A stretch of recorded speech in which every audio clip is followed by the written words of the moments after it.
नमस्कार विद्यार्थी मित्रांनो, इयत्ता 9वीच्या सर्व विद्यार्थी मित्रांचं आपल्या युट्यूब चॅनलवर सहर्ष स्वागत आहे। तर मुलांनो, संच या प्रकरणातील सराव संच 1.3 आपल्याला या व्हिडिओमध्ये शिकायचा आहे। तर हा भाग शिकण्याच्या अगोदर आपल्याला उपसंच म्हणजे काय, विश्वसंच म्हणजे काय व पूरक संच म्हणजे काय ह्या सर्व बाबी आपल्याला समजून घ्याव्या लागतील। तर उपसंच म्हणजे काय बेटा ते आपण बघूयात। उपसंच, त्यानंतर विश्वसंच आणि पूरक संच हा सुद्धा भाग आपल्याला बघायचा आहे। तर उपसंच म्हणजे काय बेटा, तर उपसंच म्हणजे समजा एखादा संच दिला, या ठिकाणी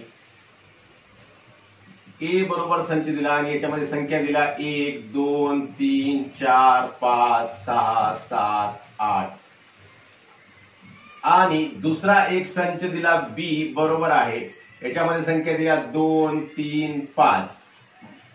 तर बी हा संच जो आहे, तर बी हा संच काय आहे, या ए चा उपसंच आहे असं आपल्याला म्हणता येते। आणि दाखवायची खूण अशी आहे, बी उपसंच ए म्हणजेच बी हा संच, बी या संचामधले जे अंक आहेत 2 3 5, हे 2 3 5 या ए संचामध्ये सुद्धा आहेत, म्हणजेच बी हा ए चा उपसंच आहे असं म्हणतात, किंवा बी उपसंच ए असं म्हणतात।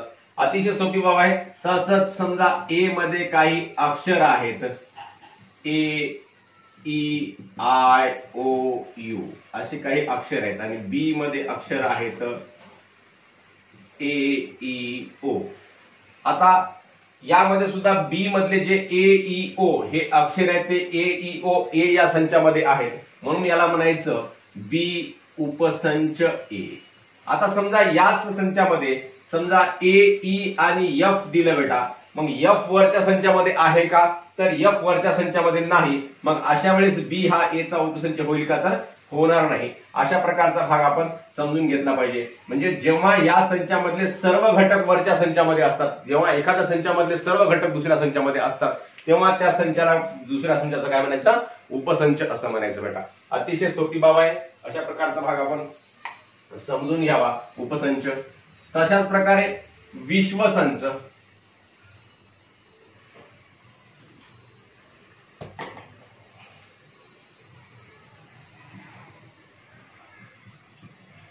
विश्वसंच म्हणजे काय बेटा बघा बरं। आता ए बरोबर आहे, परत आपण 1 2 3 4 5 6 7 8 9 10 पर्यंतच्या सर्व संख्या घेतल्या, आणि याच्यामध्ये बी बरोबर घेतलं 1 3 7,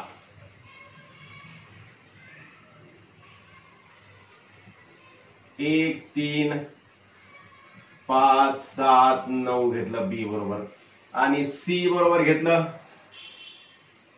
2 4 6 8 10, आणि डी बरोबर घेतलं 2 3 5 7। तर बेटा हा जो संच आहे हा विश्वसंच म्हणता येईल, कारण या संचामधल्या प्रत्येक घटक 1 3 5 7 9 हा कशामध्ये ए संचामधलाच आहे। या संचामधला प्रत्येक घटक 2 4 6 8 10, 2 4 6 8 10 या संचामधला प्रत्येक घटक हा या ए संचामधला आहे, म्हणजे त्याला आपल्याला कसं म्हणता येईल, बी उपसंच ए, सी उपसंच ए, डी उपसंच ए।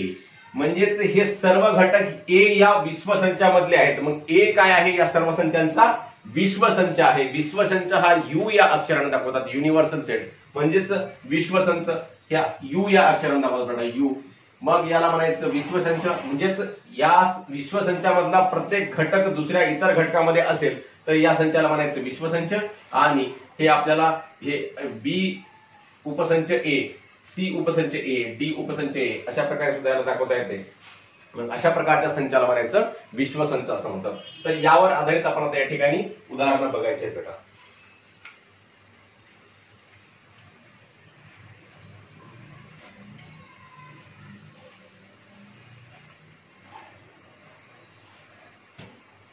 आता प्रश्न पहिला आहे या ठिकाणी, जर ए बरोबर आहे A B C D E, A या संचामध्ये A B C D E हे अक्षर आहेत, आणि बी या संचामध्ये सी डी ई एफ आहे, सी या संचामध्ये बी आणि डी आहे, आणि डी या संचामध्ये ए आणि ई आहे। तर पुढील पैकी कोणती विधाने सत्य व कोणती विधाने असत्य आहेत ते लिहा। तर सी उपसंच बी, सी या संचामध्ये काय काय दिले बेटा, बी आणि डी दिले. मग बी आणि डी हे बी या संचामध्ये आहे का बघा बरं, तर डी आहे परंतु बी नाही, म्हणजे हे सत्य आहे का, नाही, तर हे असत्य आहे. तर सी उपसंच बी नाही आहे, म्हणजेच हे काय आहे, असत्य आहे. ए उपसंच डी, ए मधला प्रत्येक घटक डी मध्ये आहे का, तर ए मधला घटक डी मध्ये नाही.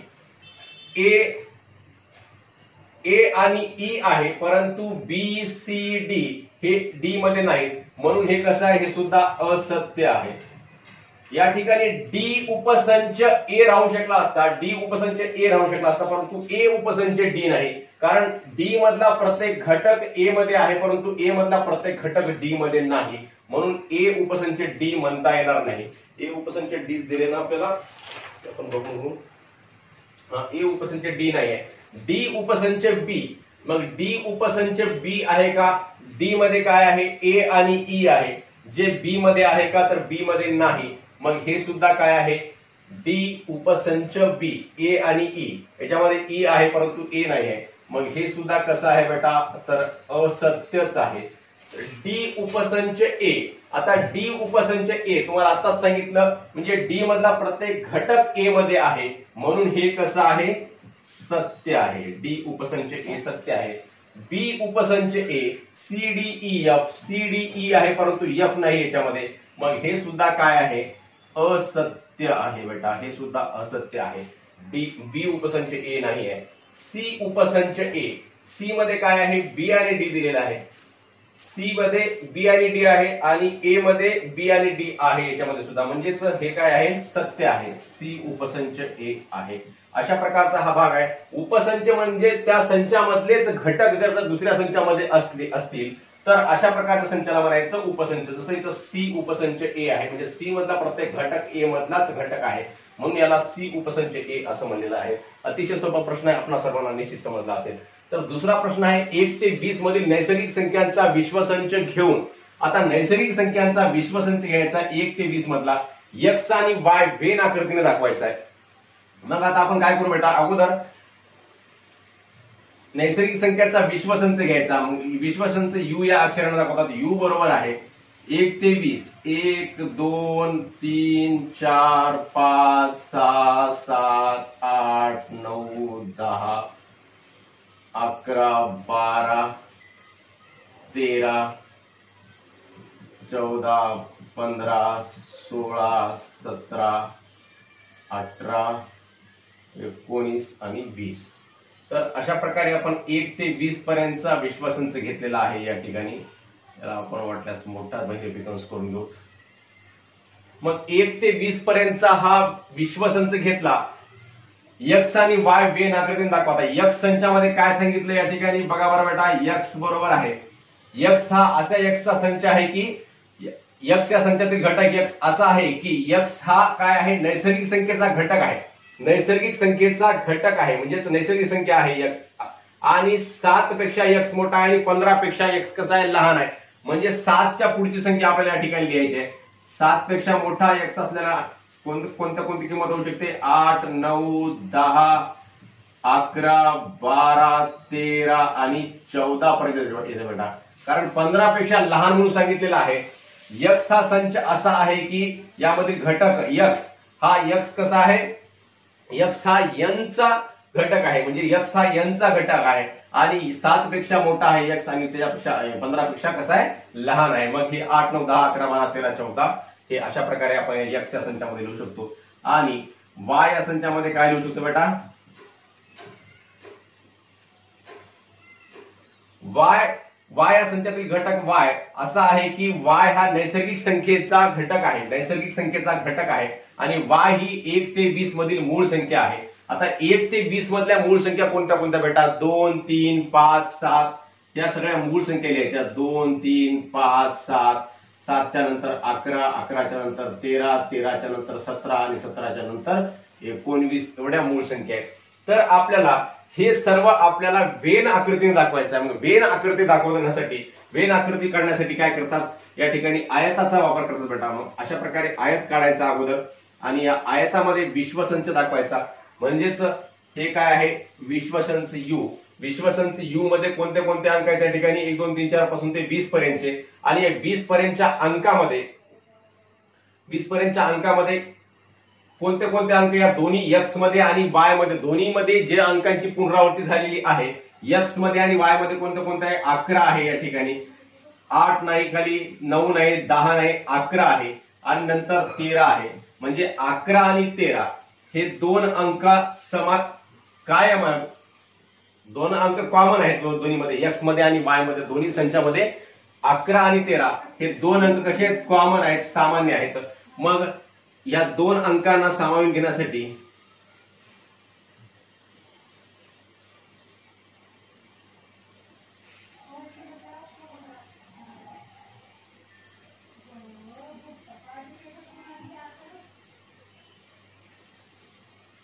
अशा प्रकारे आपण या ठिकाणी वर्तुळ काढलेलं आहे. यामधले 11 व 13 हे अंक आपण दोन्ही वर्तुळामध्ये काढलेले आहेत. म्हणजे दोघांमध्येही ते कसे आहेत कॉमन आहेत 11 व 13. मग या ठिकाणी एक्स या संचामध्ये काय काय आहे बेटा? एक्स मध्ये काय काय आहे बघा बरं आता. 8 आहे, 9 आहे, 10 आहे, 12 आहे आणि 14 आहे. या ठिकाणी 8 9 10 12 14. आणि याच्यामध्ये कोणता आहे वाय मध्ये? हे आहे वाय. वाय मध्ये 2 आहे, 3 आहे, 5 आहे, 7 आहे, 17 आहे आणि 19 आहे. तर याच्या व्यतिरिक्त आता एक हा अंक याच्यामध्ये आहे का? नाही. मग एक अंक नाही तर एक आपण या बाहेर विश्वसंचामध्ये काढायचा. 2 याच्यामध्ये आहे का? आहे. 3 आहे. 4 आहे का? 4 नाही. मग 4 सुद्धा काढायचा या ठिकाणी. 5 आहे का? 5 याच्यामध्ये आहे. 6 आहे का बघा? 6 नाही. मग 6 काढायचा. 7 आहे का? 7 आहे. 8 आहे का? 8 सुद्धा आहे. 9 आहे, 10 आहे, 11 आहे, 12 आहे का बेटा? 12 सुद्धा आहे. 13 सुद्धा आहे. 14 आहे का? 14 आहे. 15 याच्यामध्ये नाही. मग 15 लिहायचा. 15च्या नंतर 16 सुद्धा याच्यामध्ये नाही. मग 16 लिहायचा. आणि याच्यामध्ये 17 आहे. मग 18 नाही. 18 आणि 20 सुद्धा नाही. मग 20 सुद्धा अशा प्रकारे लिहायचा. अतिशय सोपी बाब आहे, काही अवघड नाही. फक्त विश्वसंच अगोदर काढायचा. विश्वसंच काढला यू आणि विश्वसंचामध्ये एक्स या संचामध्ये जो भाग आहे तो एक्स मध्ये दाखवला. अगोदर 11 आणि 13 हे दोन संख्या कशा आहेत दोन्ही संचामध्ये येतात. एक्स मध्ये सुद्धा आहेत आणि वाय मध्ये सुद्धा आहेत. म्हणून यांना कॉमन काढलं दोन्ही संचामध्ये. हे 11 म्हणजे एक्सच्या गोलामध्ये सुद्धा येतात आणि वायच्या गोलामध्ये सुद्धा येतात. आणि नंतर मग ज्या संख्या 11 आणि 13 सोडून बाकीच्या संख्या सगळ्या एक्स मध्ये काढल्या एक्सच्या आणि वायच्या संख्या वाय मध्ये काढल्या. आणि जे उर्वरित अंक आहेत त्याच्यामधले अशा प्रकारे एकूण 20 अंक आहेत का बघा बेटा. एकदा मग मोजून घेऊ आपण. 1 2 3 4 5 6 7 8 9 10 11 12 13 14 15 16 17 18 19 20 अशा प्रकारे हे पूर्ण अंक आपण याच्यामध्ये बेन आकृतीने दाखवलेले आहे. व अशा प्रकारे प्रश्न पहिला व दुसरा सोडवलेला आहे. लगेच आपण पुढचे प्रश्न सोडूया. तर मुलांनो या ठिकाणी यू बरोबर आहे म्हणजेच विश्वसंचामध्ये काय सांगितलं 1 2 3 7 8 9 10 11 12 आणि पी या संचामध्ये सांगितलं 1 3 7 10. तर यूपी आणि पी डॅश वेन आकृतीने दाखवा. पी म्हणजे हा पी संच आहे. तर या पी संचामध्ये नसलेल्या संख्या म्हणजे संख्यांचा जो संच आहे तो पी डॅश म्हणजे या पी संचाचा पूरक संच पी डॅशने दाखवलेला असतो बेटा. म्हणजे याला म्हणतात पूरक संच. पी चा पूरक संच. मग पी चा पूरक संच आणि पी हा संच कशाने दाखवायचा? यू दाखवायचा. कशाने? वेन आकृतीने दाखवायचा आहे.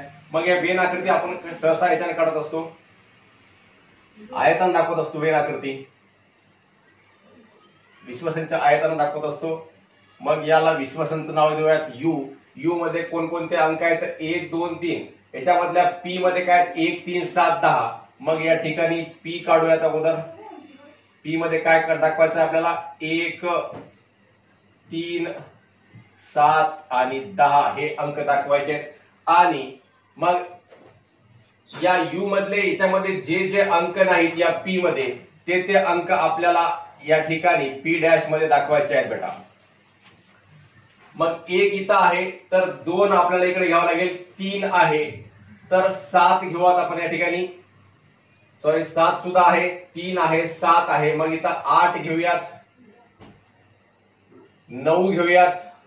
10 इथे आहे, मग इथं 11 घेऊयात आणि इथं 12 घेऊयात. म्हणजे पी डॅश आपल्याला या ठिकाणी दाखवलेलं आहे. हे पी आहे, हे पी डॅश आहे आणि हे पूर्ण यू आहे. यू म्हणजेच विश्वसंचामध्ये या सर्व संख्यांचा समावेश होतो. आणि पी या संचाचा पूरक संच म्हणजेच पी डॅश. पी डॅश मध्ये कोणते कोणते अंक येतात? 2, 8, 9, 11 आणि 12 हे अंक येतात. अशा प्रकारे आपण वेन आकृतीने हा विश्वसंच, पी संच आणि पी डॅश संच दाखवलेला आहे. पुढचा प्रश्न आहे पी डॅशचा डॅश म्हणजेच पी डॅशचा पूरक संच कोणता आहे? पी डॅशचा पूरक संच बरोबर पी याचा पडताळा घ्या. मग पी डॅशचा पूरक संच, पी डॅशचा पूरक संच. आता पी डॅशचा पूरक संच कोणता आहे बेटा? म्हणजे पी डॅश मध्ये नसलेला संच, पी डॅश या संचामध्ये नसलेला संच म्हणजे कोणता आहे? तर 1, 3, 7 आणि 10 हे या पी डॅश मध्ये नाही. पी डॅश मध्ये 2 आहे, 8 आहे, 9 आहे, 12 आहे, 11 आहे. 1, 3, 7 आणि 10 या पी डॅश मध्ये नाही. तर 1, 3, 7 आणि 10 म्हणजेच पी डॅशचा डॅश म्हणजेच पी डॅश या संचाचा पूरक संच आहे हा 1, 3, 7 आणि 10. परंतु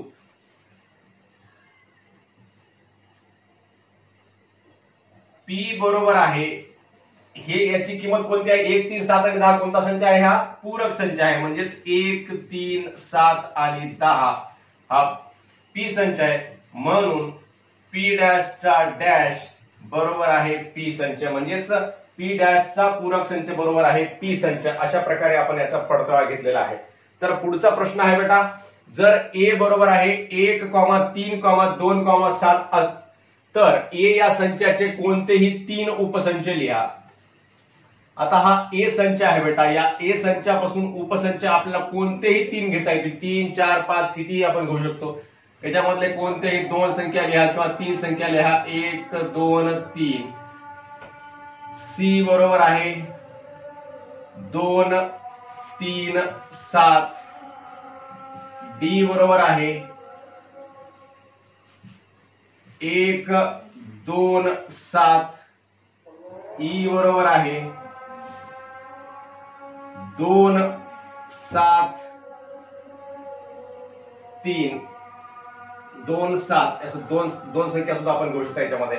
अशा प्रकारे विविध संच जसं आपण या ठिकाणी घेतलेले आहेत, उपसंच घेतलेले बी, सी, डी, ई हे सगळे ए चे काय आहेत? उपसंच आहेत. म्हणून बी उपसंच ए असं लिहिता येते.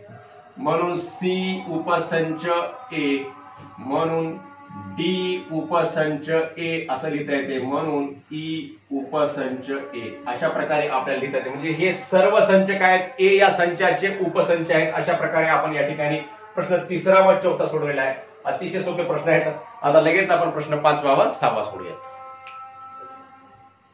तर मुलांनो या ठिकाणी 5वा प्रश्न आहे, पुढील संचापैकी कोणते संच दुसऱ्या कोणत्या संचाचे उपसंच आहेत ते लिहा. आता हे जे संच सांगितलेले आहेत या संचापैकी कोणते संच दुसऱ्या कोणकोणत्या संचाचे उपसंच आहेत ते आपल्याला लिहायचं आहे. तर पहिला संच सांगितला पी हा पुण्यातील रहिवाशांचा संच आहे. मग याचं उत्तर लिहूया बेटा आपण या ठिकाणी.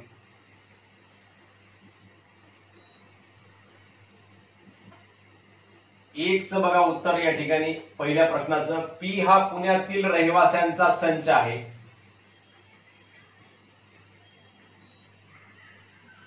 पी हा पुण्यातील रहिवाशांचा संच आहे. मग पी हा संच कोणत्या संचाचा उपसंच असेल बेटा? मग पुणे हे शहर कुठे आहे बघायचं. मध्य प्रदेशातील यम हा मध्य प्रदेशातील रहिवाशांचा संच आहे. मग यम मध्य प्रदेशमध्ये पुणे आहे का? नाही. आय हा इंदोर मधील रहिवाशांचा संच आहे. इंदोर मध्ये पुणे आहे का? नाही. बी हा भारतातील रहिवाशांचा संच आहे. म्हणजेच पी हा बी चा उपसंच आहे. याला आपल्याला असं लिहिता येते, पी हा बी चा उपसंच आहे. नंतर अजून काय लिहिता येते बेटा? पी हा अजून कशाचा उपसंच आहे? एच हा महाराष्ट्रातील रहिवाशांचा संच आहे. म्हणजेच पी हा कशाचा संच आहे? अजून उपसंच आहे. पी हा एच चा सुद्धा उपसंच आहे. म्हणजेच महाराष्ट्राचा सुद्धा पी हा काय आहे? उपसंच आहे. म्हणजेच पी ला आपण भारताचा उपसंच म्हणून लिहिलं आणि महाराष्ट्राचा सुद्धा उपसंच म्हणून लिहिलं. अशा दोन्ही प्रकारे लिहिता येते. मग आता यम जो आहे तो यम कशाचा उपसंच आहे? यम हा मध्य प्रदेशातील रहिवाशांचा संच आहे. मध्य प्रदेश कुठे आहे बेटा?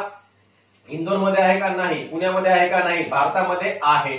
म्हणजेच यम हा भारतातील रहिवाशांचा जो उपसंच आहे बी, या बी चा यम हा काय आहे, उपसंच आहे. यम उपसंच बी असं आपल्याला म्हणता येते.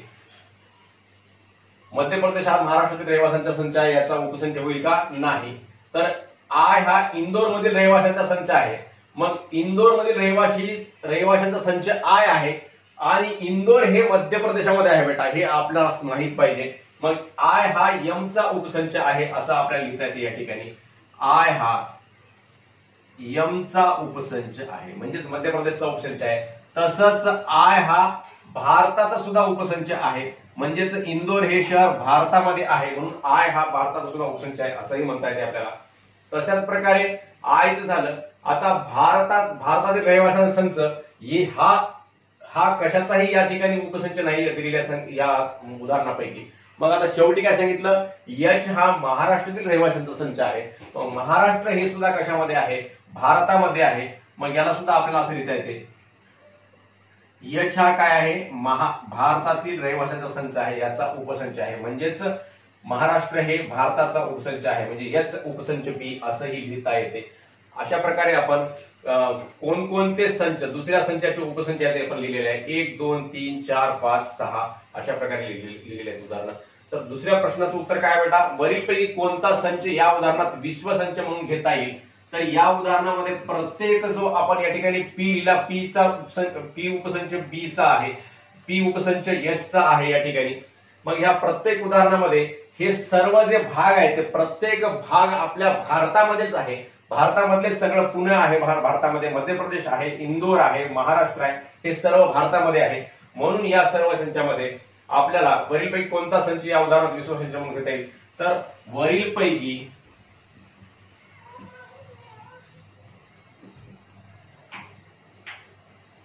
बी हा संच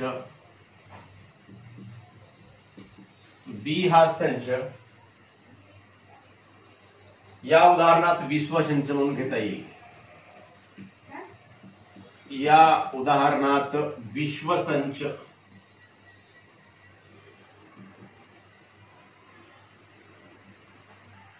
म्हणून घेता येईल. तर पुढचा प्रश्न आहे बेटा, खाली काही संच दिले आहेत, त्यांचा अभ्यास करताना कोणता संच त्या संचासाठी विश्वसंच घेता येईल. आता हे संच दिलेत, या संचासाठी कोणता संच विश्वसंच घेता येईल आपण आता बघूया, त्याचा अभ्यास करूयात. ए बरोबर आहे 5 च्या पटीतील संख्यांचा संच. मग आपल्याला कसं लिहिता येईल याला, ए बरोबर आहे 5 च्या पटीतील संख्यांचा संच. 5 10 15 20 25 हे संख्या संपतील का, नाही. बी बरोबर आहे 7 च्या पाड्यातील संख्यांचा संच. 7 च्या पाड्यातील संख्या 7 14 21 28 35 42 37 49 या सुद्धा पाडा संपेल का, नाही. आणि सी बरोबर आहे 12 च्या पाड्यातील 12 च्या पटीतील म्हणजे 12 1 12 12 2 24 12 3 36 12 4 48 12 5 60 12 6 72 हे सुद्धा पाडा संपणार नाही. म्हणजे या सर्व संख्या कोणत्या संचामधल्या आहेत, म्हणजेच याचा विश्वसंच, या तीनही संचाचा विश्वसंच कोणता येईल, म्हणजे ज्यामध्ये आपल्या या सर्व संख्यांचा समावेश होईल. तर ह्या सर्व संख्या काय आहेत बेटा, आपण बघितल्यानं कळते की ह्या सगळ्या संख्या नैसर्गिक संख्या आहेत. म्हणजेच नैसर्गिक संख्या हा यांचा विश्वसंच आहे. नैसर्गिक संख्यांनाच आपल्याला इंग्रजीमध्ये एन या अक्षराने दाखवले जाते, एन. आणि नैसर्गिक संख्या तसेच पूर्ण संख्या सुद्धा, पूर्ण संख्या कोणत्या आहेत बेटा, नैसर्गिक संख्या 1 पासून सुरू होतात, 1 2 3 4 5 6 7 8 9 10 ते अनंत पर्यंत. तसेच पूर्ण संख्या 0 पासून सुरू होतात. नैसर्गिक संख्येमध्ये आणि पूर्ण संख्येमध्ये फरक काय आहे, फक्त शून्याचा फरक आहे. पूर्ण संख्येमध्ये 0 आहे, 0 पासून सुरू होते, 0 1 2 3 4 5 6 7 8 9 ते अनंत पर्यंत. मग नैसर्गिक संख्या, पूर्ण संख्येलाच आपल्याला या ठिकाणी डब्ल्यू हे अक्षर वापरतात. डब्ल्यू म्हणजेच होल नंबर, एन म्हणजे नॅचरल नंबर, नैसर्गिक संख्या. आणि तसेच या सर्व संख्यांचा समावेश पूर्णांक संख्येमध्ये सुद्धा होतो बेटा. पूर्णांक संख्या म्हणजे इंटिजर्स ज्याला म्हणतो आपण, म्हणजेच NWI हा संच विश्वसंच म्हणून वापरता येतो. हा संच विश्वसंच घेता येईल, विश्वसंच घेता म्हणजेच पूर्ण संख्या, नैसर्गिक संख्या आणि परिमेय संख्या असं ज्याला म्हणतो, सॉरी पूर्णांक संख्या असं ज्याला म्हणतो आपण, या सर्व संख्या आपल्याला या ठिकाणी या संख्यामध्ये यांचा समावेश होतो. या सर्व संख्यांचा समावेश होतो, या तिन्ही संचाचा समावेश होतो. म्हणून NWI हा संच विश्वसंच म्हणून या ठिकाणी आपल्याला घेता येईल. तर पुढच्या उदाहरणामध्ये P बरोबर आहे 4च्या पटीतील पूर्णांक संख्यांचा संच. तर 4च्या पटीतील संख्या अशाच लिहायच्या, वर जशा लिहिल्या तशा. 4 1 4, 4 2 8, 4 3 12, 4 4 16, 4 5 20, 4 6 24 डॅश. अशा प्रकारे सर्व संख्या येतात. T बरोबर आहे सर्व सम वर्ग संख्यांचा संच. सर्व सम वर्ग संख्यांचा संच. आता सम संख्यांचा वर्गसंख्य, सम वर्ग संख्यांचा संच. मग सम वर्ग संख्यांचा संच कोणता होतो? 4 होते, 16 होते, पुन्हा 36, पुन्हा 64. अशा प्रकारे डॅश म्हणजे समसंख्यांचा वर्ग म्हणजे 2चा वर्ग 4, 4चा वर्ग 16, 6चा वर्ग 36, 8चा वर्ग 64. अशा ह्या संख्या सुद्धा कशामध्ये येतील? ह्या सर्व संख्या सुद्धा काय आहेत बेटा? नैसर्गिक संख्या आहेत, तसेच पूर्ण संख्या सुद्धा आहेत आणि या पूर्णांक संख्या सुद्धा आहेत. म्हणजेच ह्याचं उत्तर सुद्धा NWI हा विसंच